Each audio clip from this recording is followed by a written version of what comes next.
Hi, brave parents.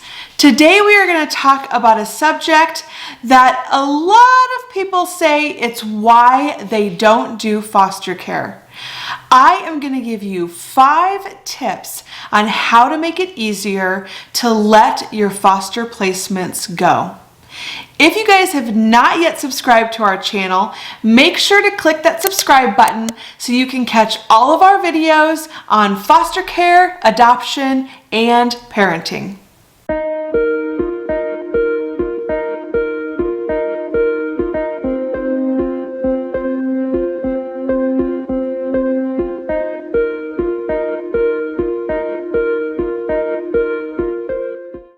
So I'm going to be honest here and just be upfront and say, letting go of foster placements can be tough.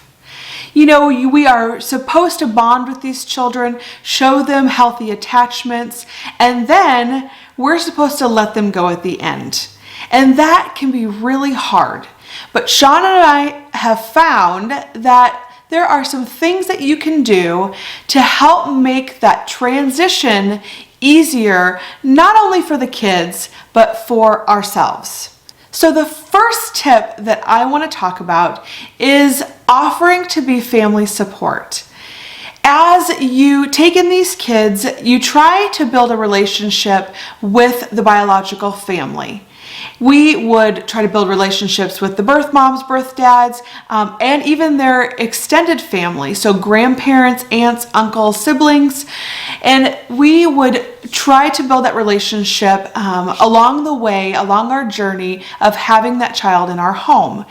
And at the end of that journey, when it's time for those kids to go home, it was a little bit easier for us to then offer ourselves as family support, being there for the birth parents if they need somebody to talk to, being there for the birth parents if they need somebody to, maybe watch the child for a little bit while they're at work or while they go job hunting or things like that. So, being there for them to call in the middle of the night if they're not sure, what to do with the baby that won't stop crying, or everybody needs someone to lean on.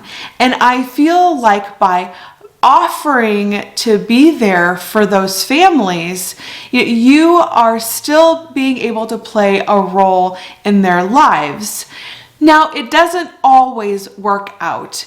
We have tried to build relationships with birth moms in the past, and they were just not interested in our support. And so in those circumstances, sometimes it does not work. But, we always tried our best to build that relationship so that way in the end, we could then still have a relationship with those children and with that family. And it ends up being really a win-win for everyone, because the birth parents get the support, they get the knowledge that you have, of having their children.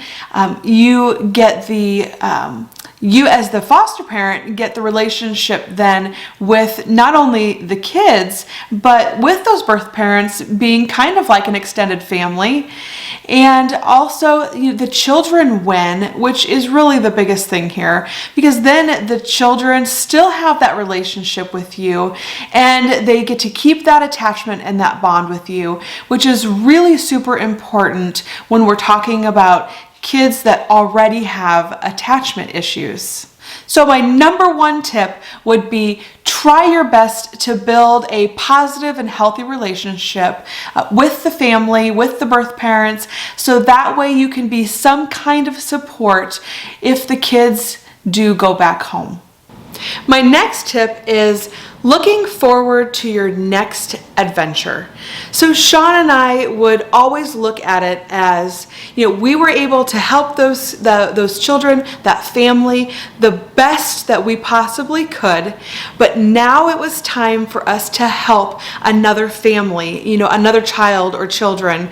And we would always look forward to what our next adventure was going to be. We really enjoyed helping as many families and as many children as we could. And so once the kids went home, we would then take our focus and move that to the next family, the next set of children that we were going to be able to help.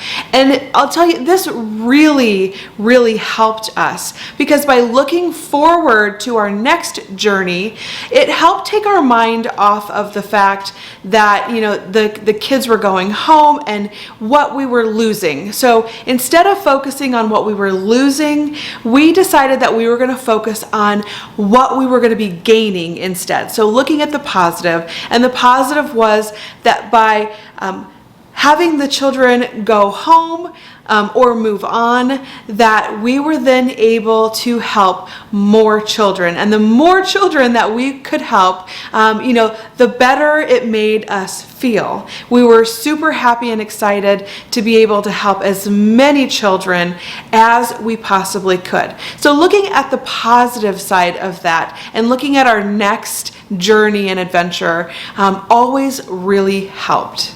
All right, my next tip number 3, is give yourself time to grieve. You know, it is hard losing anyone, and to have it be these children that you were so in love with, that you bonded with, that you have a motherly or fatherly attachment to, it can be tough. You want the best for them. Sometimes you're excited that they're going home. Sometimes you're not so excited that they're going home, and you worry. And so giving yourself a little bit of time to grieve that loss can be super important. Now, Shaun and I, we never really took a whole lot of time to grieve. We took time after our adoption to just, feel out our family and start getting into these new roles that we had. So there are different times where you can take time off and give yourself some time to breathe. But, grieving that loss of those children is going to be super important for some people.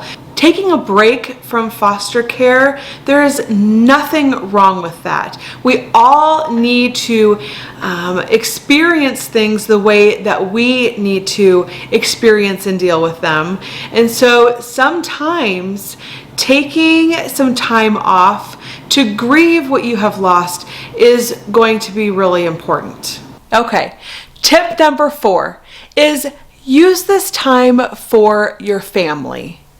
Use this time that the children have gone home and you have no foster children in the house, or maybe you have, a different group or another child, but use this time for your spouse, for your significant other, for the other children in your home, whether they happen to be foster or your biological.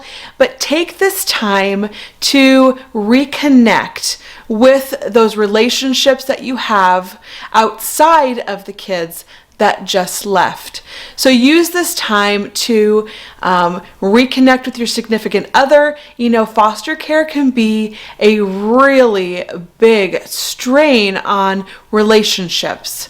And if you're not connected, and if you're not,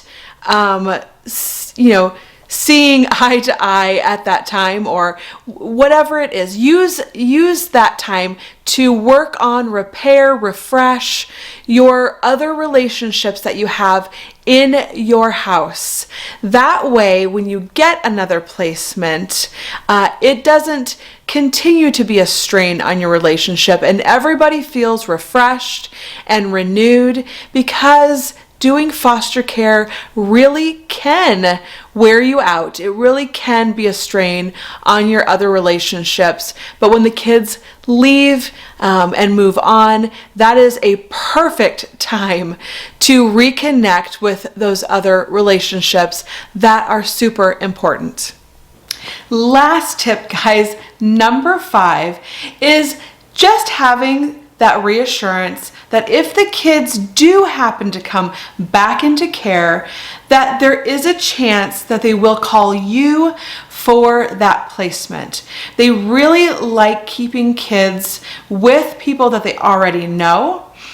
If you have had that placement already, you are considered kinship. And I know, at least in Nebraska, they work like super hard to make sure that kids are in kinship placements over any other type of placement. So kinship would be somebody that's had them already, that they're familiar with, somebody that they know through, let's say, church or school, or friends, or family. So all of those people are considered a kinship placement, and kinship is preferred over, obviously, strangers. And so having a little bit of reassurance, knowing that if the kids do come back into care, that there is a chance that they will end up back in your home. And so, I think one of the biggest fears that we have as foster parents is worrying what's going to happen to those kids after they leave your house. And I know with our group of 6 that we have, we really worried about that when they went home.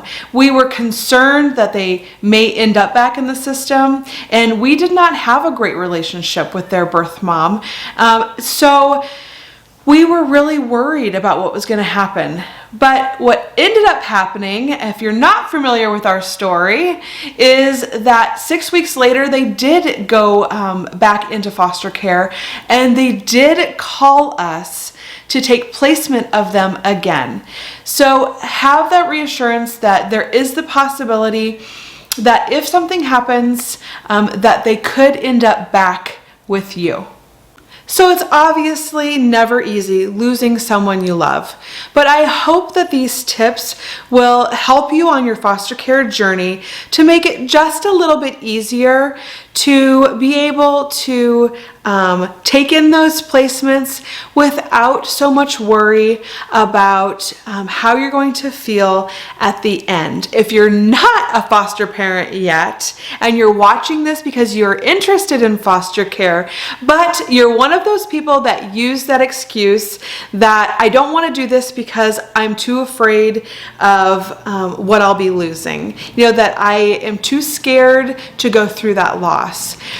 The way that I look at it is that I would be way more willing to love and lose than to never have helped these children who really need it.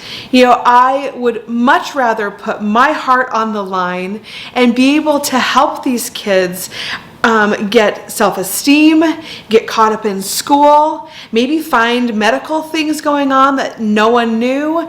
I'd much rather be willing to put my heart on the line to help those kids with those things. These kids that have no choice to be in the system. These kids don't want to be in the system. They didn't want to get taken away from their parents, but they, have no choice. So again, I choose to be there for those kids that have no choice. So I would much rather love and lose and be able to help all these kids than to worry about how I'm going to feel when I lose them. Hopefully the video was helpful for you. If you have not yet subscribed to our channel, click here to subscribe to our channel now.